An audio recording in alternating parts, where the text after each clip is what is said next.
I love Winx Club.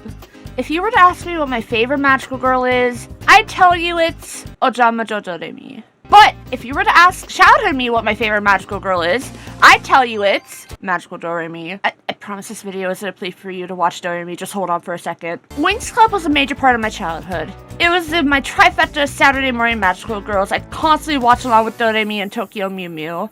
I remember always tuning into 4Kids for my weekly dose of magical girl power, playing the, albeit very low effort, flash games over and over again on the 4Kids website, finding ways to watch more online when the Saturday morning cartoon block wasn't enough to satisfy my needs for magic and sparkles. The works. As most Winx fans would know, the 4Kids version of Winx Club would only cover the first 3 seasons of the series. It wouldn't be until 2012 when the US audience would get Winx on air again, with Nickelodeon taking the reins, starting with season 4. However, with Viacom holding a stake in Rainbow, they would influence more of the series rather than just dubbing and distributing it. Now, I'm not going to lie and pretend I wasn't blinded by nostalgia, even as a tween. I remember when I saw Nick was airing Winx Club, I immediately got angry.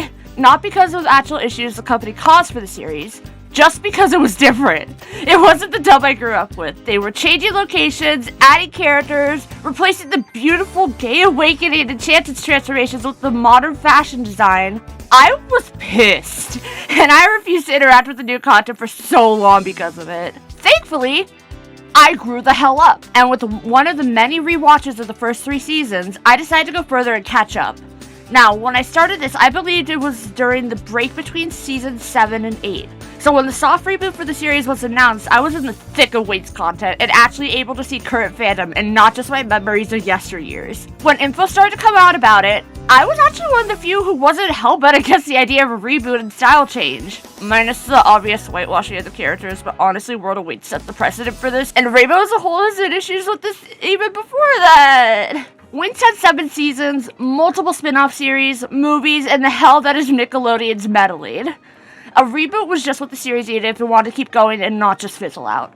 But as we saw, that didn't work out. So now we were promised a full, proper reboot. Back to basics, from the start, something to get new fans in and invested. I have been patiently following the news of the reboot since the start. I was actually incredibly optimistic and excited for it. I remember seeing a lot of hate coming out with the earliest leaks. That change from 2D to CGI, the outfits for Magic Winx changing, the fact they were rebooting the series at all. Honestly, marking out the checkboxes for complaints about a reboot for any series. The tops of the reboot were the same press images and information for the longest time, only maybe a year or 2 before the official release finally giving us more to work with. A closer idea of what the reboot had in store for us. And initially, I was super excited still. I remember seeing Bloom's stupid denim leg warmers, Moose's fun spiky buns, and Tetanus prosthetic arm, and being hyped for a fresh take on the original story. But then we got more. As we got more images, there were some concerns. Some of the redesigns looked par for the course, some looked kind of off, and then there was him. Well, we'll get back to him. But I still wanted to be excited. I was keeping an open mind to things I wasn't sure about, and like I said, there was a lot that I was super in love with already. And then they changed it, with the help of unwilling artists. Now, I think most people who kept up with the reboot's conversation are well aware of the AI usage from Rainbow for the final designs that they went for with the reboot. This is absolutely unacceptable from an ethical standpoint and an artistic standpoint. Do you really understand your characters, their styles, their personality, if you rely on an algorithm to tell you what they should look like? Even as a starting point, this is just lazy. And it's a red flag for a project you're wanting to kickstart a whole new era for your beloved franchise. I won't get super into the AI talk here because honestly, I am so sick and tired of the shipping everywhere I look and everywhere I go. Just know I hate it.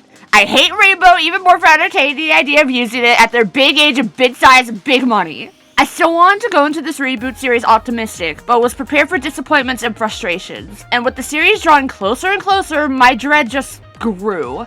The clips from the series they showed, the plot points they teased, there was so much that felt so empty. So much of what I loved from the series wasn't shining through, and it made me sad.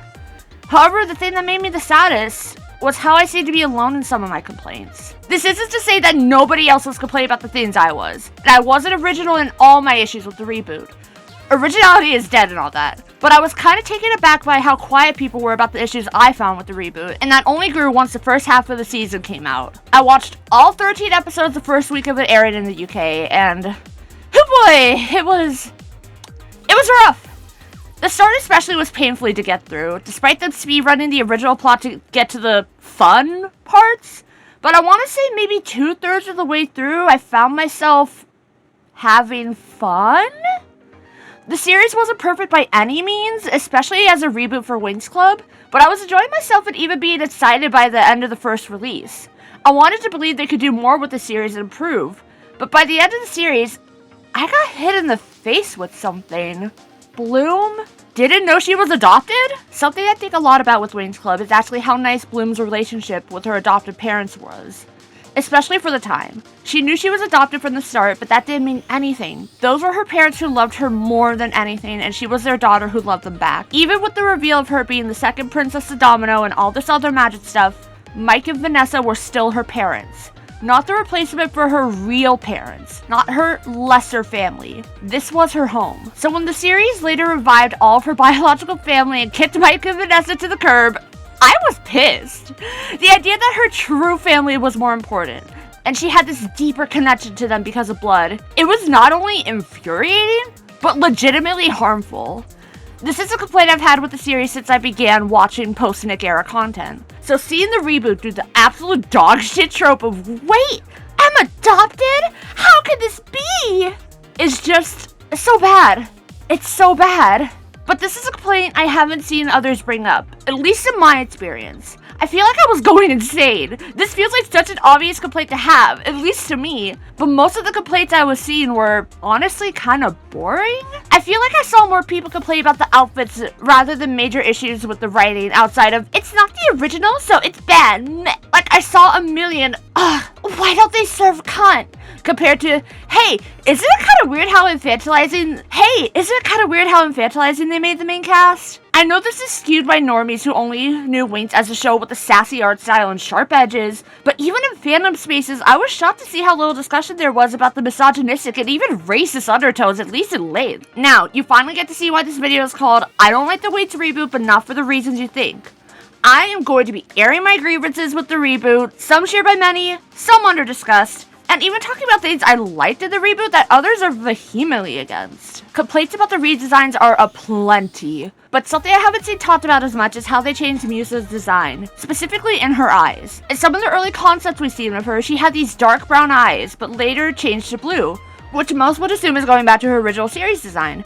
However, they are much lighter than both the original series and this first concept art. This is weird. We've actually seen a similar thing happen with Marinette from Miraculous, where early concepts and designs gave her darker eyes, but later changed them to blue for the final design. Asian characters in media made by and for Western audiences are much more common than they were in years past.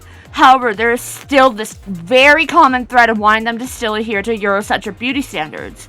The most common eye color for East Asians are black and brown. Blue is basically non-existent. Marinette admits, but it's still odd how they chose to prioritize the white traits for her. Musa is a fully East Asian character, so the deliberate choice to make her eyes lighter does not feel good.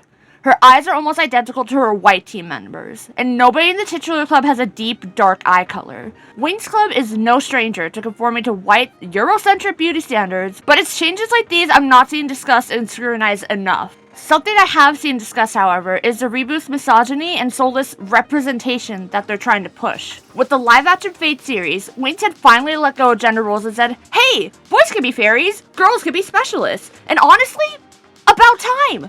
Even fans of the series had long been making their own characters who break the mold for strict gender roles the series has kept up with. Not to say Fate is good, by the way, that series is absolute ass, and this is just the first instance of the rule being broken that I can recall. However, going into the reboot, how many male fairies did we see? Besides Robin, how many female specialists did we see?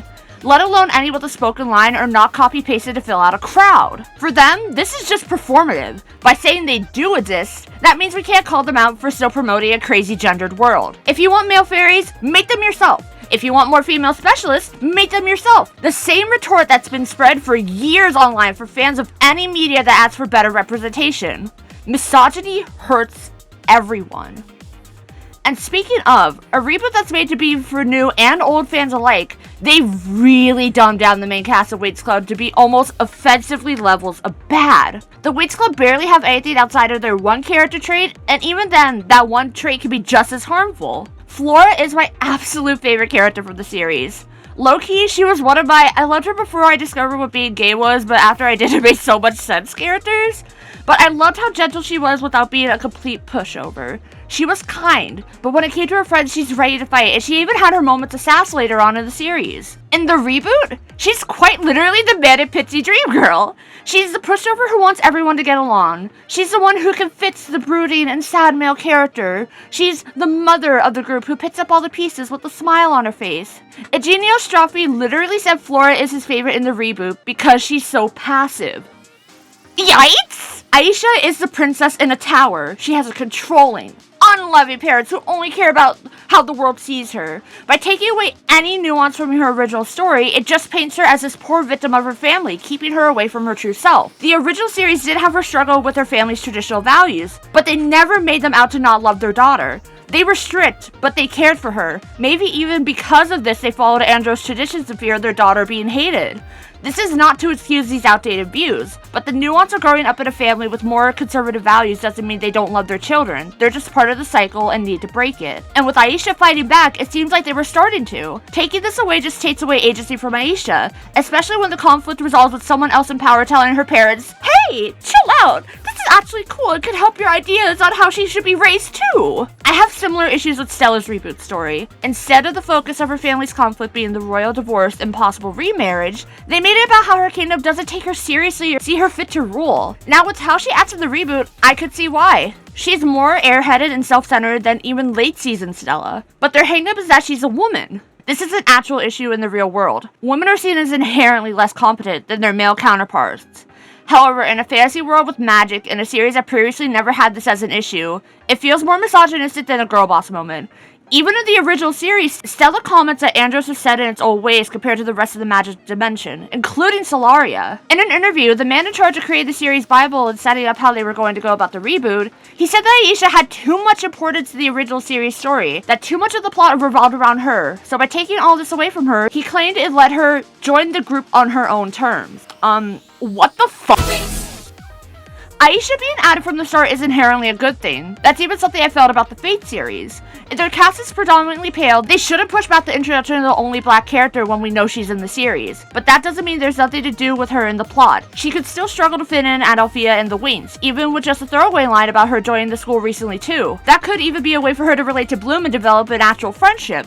She could obviously be closer to Musa compared to the rest like the original series, since they're both interested in dance and music. And that could be a plot point that they work through to get them both more comfortable with the rest of the club. They specifically market the reboot as a girl power series, yet all I'm seeing is reminders of how women are seen as lesser, just with more sparkles. And speaking of real life issues, can we talk about just how weird the witch racism is? Like, everyone was clowning on it when the show dropped, and rightfully so. But we really need to talk about how they added oppression to the series, but do nothing but show how, well, maybe they deserve to be oppressed because they did a big bad. The only witches in the series we really get to know are the Trits and the Headmistress. The Trits are the antagonists of the series, with Griffin letting them continue on with just a slap on the wrist. Without any other witches being shown outside the throwaway background characters, who are usually shown to be doing some kind of prank on a poor fairy victim, why should we have any better view on witches? If light and darkness is needed to exist in harmony, can you explain why? How is a witch any different than a fairy besides their aesthetic choice? In the original, fairy or witch was a choice. Both schools were on equal grounds. It was more akin to schools having rival football teams and just going ham about it. In the reboot, Cloud Tower was destroyed, and Althea takes the witches in as asylum. The students still treat them badly, there's a prejudice against them, and it's even seen as a death sentence to be marked as a witch instead of a fairy. And again, I ask, what are we being shown to prove otherwise? How are these two factions on equal grounds? It's fantasy racism at best, and by best, I mean laziest and worst. On the topic of the Trits, even they couldn't escape the misogyny beam that Egina was casting all over the reboot. In season 2 onwards of the original series, the Trits had worked with and under male villains, so this happening in the reboot isn't unprecedented. However, it kinda sets how they can't shine on their own as villains without having this big bad pulling the strings. They keep saying they don't work for him or that they're going to double cross him, but when this happens, they show him overpowering them and making them submit. It's more like season 5 tricks than anything from the earlier seasons. Even if you're a lesser villain, you can't escape from the misogyny. I feel like with time, a lot of Winx fans had realized Diaspora was done dirty by the series, and she was actually kind of tragic for what she went through. She was with a guy she genuinely loved, only to get attacked by his other woman, and then not only get dumped by him, but even banished from his kingdom. I'd go crazy too if I'm being honest. Nickelodeon continued to bring her back as a means to paint Bloom in a better light. That since Diaspora is this crazy jealous ex, Bloom is righteous and therefore better by default. So it's fair that Bloom took her man. By the way, when working on this part, I misremembered season 6 and thought Diaspora died for some reason. Like, I thought she got thrown into the vortex after Bloom came out and died, but I was wrong. They had to keep her alive to cause problems again, but I wouldn't have been surprised if they did just kill her out because they hate her so much. Anyway, the reboot continues with this idea that Diaspora was awful, so it's alright that Sky cheats on her and even has Bloom's friends encourage her to homewreck. Except she isn't even bad until the end, and it's just her being selfish and wanting her and Sky to be safe. That's not cool, but it's not like she's abusive. She's clingy and a little prissy, but that's not a crime. And the worst part of it all is that she and Sky are together willingly. If they at least argued that it was an arranged marriage that couldn't be broken, I could understand why Sky would want to leave but is unable to. But no, they just say that they're boyfriend and girlfriend, not even engaged. They even made sure her redesign was unappealing to make sure that nobody liked her for any reason at all. She's opposed to Bloom. She's getting in the way of her and Sky. She can't be likable. Misogyny hurts everyone. Even Bloom, the most specialist, most important girl to ever walk Althea's halls, was watered down and sanitized, even compared to her late season counterpart. Ever since Nick put their grubby little hands on the series, they've made Bloom into more of a plot mover than a character. She's a protagonist and leader, so to an extent it would make sense she would be pushing the group along their objective, but longtime fans know that as the series went on, Bloom was the only one making the calls and taking the shots. She was always right, or even if she was wrong, she wasn't at fault for it. She could do no wrong. She was the Magic Dimension's Jesus. In the original series, Bloom was hot-headed, fiery you could say, impulsive, emotional, awkward, artistic, human. Even being the holder of the Dragon Flame, she was as important to the group as any other member. Of course, by being the protagonist, she had more plot importance, but the characters didn't enter a stasis without her presence. She could be in the wrong, she could be petty, she could need help. She was a person. The reboot has doubled down on her being this paragon. Even when she says out loud she should be going after a taken man, the other characters in narrative will say she's in the right. The only time she's shown feeling any sort of anger is against the villains or when she's possessed. She's the one to bring the entire group together, solve the other characters' plot. Bloom isn't a person. She's the idea of what a person should be, what a woman should be in society. Misogyny hurts everyone. Now after all that complaining, you have to be wondering, wait, you said you had things you liked from the reboot. What even are they? And to my surprise, some of the things I enjoyed the most were new for the reboot. Robin was one of those highlights for me, as small as her role is. It was refreshing to see a teacher for the Winx girls that could relate to them more. Most of the professors at Althea were older men, fairy godmothers, or uptight sticks in the mud. The episode where they snuck out of makeup homework to go to magic stuck out to me. Even though she knew she could get punished along with them for letting it go, she still knew how important free time was for high schoolers and being able to show Bloom around this new world. Throughout her small appearances, she was like this cool older sister that watched over the Winx and let them make mistakes, but wanted them to succeed and see them grow. And a story that was opposing them at every turn. It was a breath of fresh air to have a character see them as people and treat them as so. And I'm in such a minority here, but I actually really like the new transformation sequences. The outfits range from Flora, to Nice, to Mid, to Techna. Sorry Techna, I love you, but holy your redesigned Magic Winx is ugly! They threw an athleisure outfit on her, applied a sparkle texture, and called it a day. But I've been seeing a lot of hate for the transformation since they started to post teasers for the show with them. The two biggest complaints I've seen are how there's too much going on and that they look too happy. Now for that second one, I need to give context. People were saying that it made no sense for them to smile and giggle during the transformation, and that it'd be weird for it to play right before a serious battle. And all I have to ask is, have any of y'all ever watched a Magical Girl show? Like, that's just part of the transformations being stock videos. Even within Winx Club, we saw this happen as early as season 4. As for the first complaint, this is more of a personal taste than anything. I think the magic of a Magical Girl transformation isn't just one outfit to the other, it's the theatrics of it all. The personality added in for each character and their powers. When they showed Stella's transformation, she had the bit where she changed the sun and the moon to really bring in how she's the fairy of both, and not just the sunlight they leaned into even now. And the visuals of all of them coming out of their own bubble, so to speak, like they were being reborn into this new, powerful version of themselves. And yes, even Aisha's surfing moments and Musa doing the moonwalk. Like, half of her Believers transformation was her dancing. This isn't new for her. Also, the weird comments people made about Flores, calling her a teenager, a stripper for doing acrobatics. That never sat right with me, but I feel like most of those comments have fizzled out by now. All this to say, I really like the main transformations, and people complain about them in this factual of, well, this isn't how you do transformations, when it just comes down to what kind of transformations you like is kind of annoying. Plus, it's not Butterflit, so I think we should all agree it's a step in the right direction at least. Now for the elephant in the room. If you've interacted with the reboot, you've probably noticed I've only mentioned Boy Bloom, Damian, in passing, mentioning him in relation to other issues I have. And that's because, well, I actually kind of like Damian. Now, I say this with a huge asterisk. You can even see it on my script. There it is, right there. Huge. I like Damian in theory, for what he can be, for what he can do for the reboot and its rules. I know in my heart Rainbow wouldn't even consider half of the things I'm about to talk about, but in a better world, Damian is a fun addition to the show. Again, huge asterisk here, because we cannot look at his addition in a vacuum. He is still very much a male character being added to a predominantly female cast, with one of his major traits being how he's not like the girls, and how one of them can fix him and make him be soft. But looking at the absolute basics of his character, I think they could have made something special with Damian. Now, major spoilers for the mid-season finale, but also we could have seen this a mile away. Damian is Bloom's twin brother. He inherited half of the Dragon Flame while Bloom had the other half. A lot of people have problems with this, but honestly, with what they pull for Bloomits, I honestly prefer this. If the Dragon Flame can be shared willy-nilly, splitting it up isn't a crime. During Domino's fall, Damian was taken in by Vetsius, Oratel's right-hand man turned backstabber. While we don't know the specifics of how Bloom ended up on Gardenia in the reboot, with the original series, it was Daphne who sent her away to protect her from the ancestral witches and their last hope of protecting the magic dimension. Again, this could very well change since they changed Daphne giving the Dragon Flame to Bloom along with sending her away, so we'll have to wait and see. Damian is obviously meant to be a mirror to Bloom, but I feel like they could have done so much more with what they have. While Bloom was raised by a loving family and a fairly normal life, Damian was raised by an abusive father figure, only holding on to him for his evil schemes.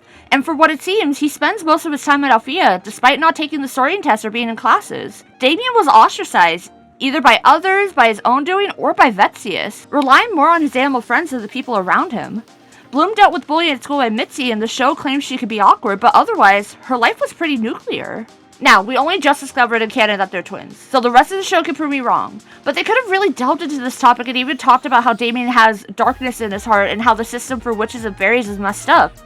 Even the smallest amount of darkness tips the scale in favor of the dark. Damian very obviously didn't want to be a warlock. He didn't want to be bad. He didn't want to be pushed away even more than he already felt. But once given this title, he tries so hard to fit into it. He constantly tells the Winx that he can't be friends with them because they're fairies. When Vetsius discovers he's unlocked some of his powers, he pushes him away from the animals to focus on being a warlock. Compared to Bloom, who got the role she wanted, she's a fairy, she's not a bad guy, she has an entire support group in the Winx Club and even the faculty. Bloom was accepted. Damian was not. Guys, I think Damian is trans. Cracking eggs! Now, I want to make it clear, I know Rainbow would never do this. I know this is my own reading of it, and it's not even the end-all be-all reading of a trans Damian. However, watching the series, this was a thought I had multiple times, and something that resonated with this character arc and could even be expanded on in future episodes. First of all, we don't know if Bloom and Damian are identical twins, but with how they're designed, I feel like that was the intention. Identical twins with one being trans is a popular headcanon people have, an example being Dipper and Mabel from Gravity Falls. Damian being a trans man doesn't fit the story, nor the rare misogyny in it, but I think it would have an interesting take on it. Him being so fixated on this warlock title could tie into his need for validation, not just from Vetsius, but for his gender identity. Fairies are feminine, even if they're seen as a good version of magic. Maybe he could fear that people would see him as less of a man if he was one, despite him wanting to be a fairy. Focusing on being a warlock could easily be a form of toxic masculinity that was only fueled by Vetsius wanting him to come into dark magic so he can use him. His abusive father not only approving of him, but encouraging him, his gender being validated along the way. Someone who's insecure and hasn't been shown real, genuine love and acceptance could very well cling onto this for dear life. It's no wonder he's still sided with Vetsius even at the very end. Him favoring animals over people is another common trope for queer characters. For many, we feel othered by society, and we find comfort in those that aren't our fellow man. Animals, robots, monsters. These are all common creatures people in the queer community find more relatable in media than the cis heterosexual humans that are the default. Now, in an ideal Winx reboot. Well, first of all, we have fixed a lot of things I talked about earlier and got rid of the AI garbage, but we'll focus on trans Damian for now. Damian's story would continue with him unhealthily following the idea he has to be a warlock to be happy, that this is what he really wanted. If he really wants to be a man, he has to throw the wish of being a fairy away. Even though we're told male fairies exist, again, we barely see them in the show. Maybe he toxically thinks they're too flamboyant? Or if he were to be like that, people wouldn't see him as a man, they would see him for his birth sets. Now, I'm not sure on the middle parts. I don't put too much thought into the reboot, despite what this video has shown already. But I think the climax of his arc would be to remember that he wanted to be a fairy, and that he shouldn't let what someone else decides for him be the end-all be-all. Not Vetsius's use of him as a tool. Not Griffin's warlock title, and not what people see him as being what defines him. He could still have that darkness in his heart. In fact, it would take away from the story if they got rid of it. I would want the reboot to delve into this idea of light versus dark, and how if they truly need a balance in the world, why does someone having a bit of darkness mean they're a witch? Why does it mean they're evil? Maybe it would end with Althea letting students choose which paths they go down on their own, like in the original story. They already had it before with Mirtha. And of course, he gets a flashy and sparkly transformation like the rest of the Winx. It could share a lot of elements with Bloom, showing that over the series they got closer on their own terms, and relate more than they thought as fishes out of water besides the obvious twin thing. He wouldn't become the 7th member of the Winx, but he's able to study magic the way he wants to, and becomes more confident in himself. He makes friends outside of the Winx Club in their circles. He focuses on his animal caretaking, and he's accepted. He heals. He's loved. Maybe Mike and Vanessa take him in too. It'd be nice for Bloom to be like, you're my brother, I want my parents to take you in too. But again, we know Rainbow loves prioritizing Bloom's bio family above all else. So they're reviving Oratel and Miriam somehow. But it'd be nice! And all this to say once again, misogyny hurts everyone. By becoming comfortable in his own skin and becoming the man he wants to be, despite what society says he should be, a Damian trans story could be great. Now, this ended up being a lot longer than I initially thought going into this, but as a series with almost 2 decades behind it and being a fan for almost that long, there was a lot to talk about. I really want the reboot to do well. I want Rainbow to do better. I would hate to see Winx fizzle out again like with season 8, but it's definitely going to be a long uphill fight for them to make this reboot shine, and not just compared to the original series, but make it last and make it worth something. I'll be waiting with bated breath to see where it goes. I don't have a lot of faith in Rainbow after how much they fumbled, but I'll be happy to be surprised if they manage to do it. And actually do it themselves without some AI slot machine. Dear God, why did they do that?